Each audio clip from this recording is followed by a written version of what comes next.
ಇಟ್ಕೊಳ್ಳುವಂಥದ್ದು ಏನಿದೆ ಅದು ಕಠಿಣ ಶಿಕ್ಷೆ. ಯಾರನ್ನೂ ಸರಿಯಾಗಿ ಭೇಟಿಯಾಗುವಾಗಿಲ್ಲ, ಚಿಕ್ಕ ಪುಟ್ಟ ಸವಲತ್ತುಗಳು ಕೊಡುವಾಗಿಲ್ಲ.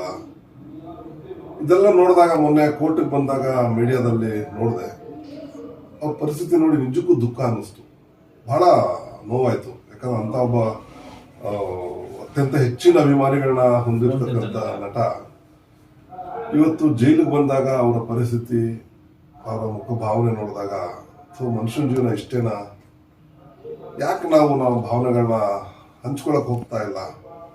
ಅವ್ರು ಮಾಡಿದ್ದು ತಪ್ಪೋ ನಿಜಾನೋ ಆ ಭಗವಂತನಿಗೆ ಗೊತ್ತು. ನಾವು ನೋಡಿಲ್ಲ, ಯಾರು ನೋಡಿಲ್ಲ.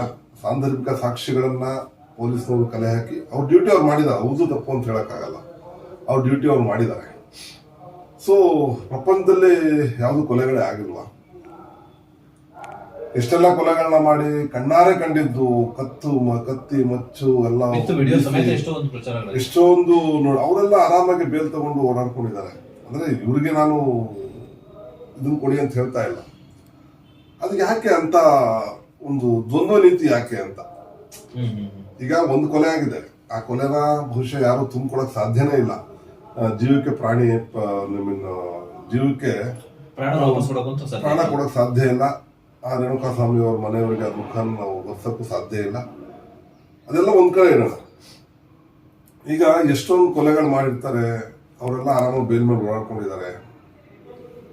ಸೊ ಇವರು ಆರೋಪಿ ಸ್ಥಾನದಲ್ಲಿದ್ದಾರೆ, ಆದ್ರೂ ಕೂಡ ಯಾಕೆ ಇಷ್ಟೊಂದು ಅವ್ರಿಗೆ ಕಠಿಣ ಶಿಕ್ಷೆನ ವಿಧಿಸಿದ್ದಾರೆ ಅನ್ನೋದು ಭಗವಂತನಿಗೆ ಗೊತ್ತು.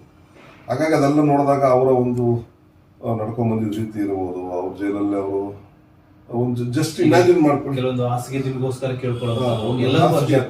ಒಂದು ಹಾಸಿಗೆ ದಿಂಬಕ್ಕೋಸ್ಕರ ಪರಿತಪಿಸುವಂಥದ್ದು. ಆಮೇಲೆ ಒಂದು ಟಾಯ್ಲೆಟ್ ಚೇರ್ ಬೇಕು ಅಂದಾಗ ಅದನ್ನ ಪರ್ಮಿಷನ್ ತಗೊಂಡು ಕೊಡುವಂಥದ್ದು. ಮನುಷ್ಯನಿಗೆ ಇಷ್ಟೇನಾ? ಇದೆಲ್ಲವನ್ನ ಗೊತ್ತಿದ್ದು ನೋಡಿದ್ರು ಕೂಡ ನಮ್ಮ ಇಂಡಸ್ಟ್ರಿಯವರಾಗ್ಲಿ, ಬೇರೆ ಯಾರೇ ಆಗ್ಲಿ, ಅವ್ರ ಜೊತೆ ಪಾತ್ರಗಳನ್ನ ಮಾಡಿದವರಾಗ್ಲಿ, ಅವರ ಅಭಿಮಾನಿಗಳಾಗ್ಲಿ, ಅವರ ನಿರ್ಮಾಪಕರುಗಳಾಗ್ಲಿ, ಅವರಿಂದ ಡೈಲಿ ಸವಲತ್ತನ್ನು ಪಡ್ಕೊಳ್ತಾ ಇದ್ದವ್ರಂತ ಯಾಕೆ ಒಂದು ಅವರ ಭಾವನೆಗಳನ್ನ ವ್ಯಕ್ತಪಡಿಸಕ್ ಆಗ್ತಾ ಇಲ್ಲ? ನಾವೇನ್ ನ್ಯಾಯಾಂಗದ ವಿರುದ್ಧವಾಗಿ ಮಾತಾಡ್ತಾ ಇಲ್ಲ. ನ್ಯಾಯ ಹತ್ರ ಮನವಿ ಮಾಡ್ಕೋಬಹುದು. ರಾಷ್ಟ್ರಪತಿಗಳಿಗೆ ಒಂದು ಗಲ್ ಶಿಕ್ಷೆ ಆದ್ರೂ ಕೂಡ ಕ್ಷಮಾದಾನಕ್ಕೆ ಅರ್ಜಿ ಹಾಕುವಂತ ಒಂದು ಸವಲತ್ತು ನಮ್ಮ ಸಂವಿಧಾನ ಕೊಟ್ಟಿದೆ. ಅದೇ ಸಂವಿಧಾನ ಚೌಕಟ್ಟಿನಲ್ಲಿ ನಾವೆಲ್ಲ ಏನೆಲ್ಲ ಮಾಡಬಹುದು, ನಮ್ಮ ಇಂಡಸ್ಟ್ರಿ ಏನ್ ಮಾಡಬಹುದು, ಅವರ ಅಭಿಮಾನಿಗಳು ಏನ್ ಮಾಡಬಹುದು ಕಾನೂನು ಚೌಕಟ್ಟಲ್ಲಿ. ಸೊ ಅದ್ ಯಾಕೆ ಮಾಡಕ್ ಆಗ್ತಾ ಇಲ್ಲ ನಮ್ಮವ್ರ ಹತ್ರ? ಈ ರೀತಿ ಒಂದು ಅವಕಾಶ ಇದೆ. ಈಗ ಮನವಿ ಮಾಡಿಕೊಂಡು ಪೇರೋಲ್ ಮುಖಾಂತರ ನಮ್ಮ ಇಂಡಸ್ಟ್ರಿಗೆ ಒಂದಿಷ್ಟು ಸಿನಿಮಾಗಳು ಬೇಕು,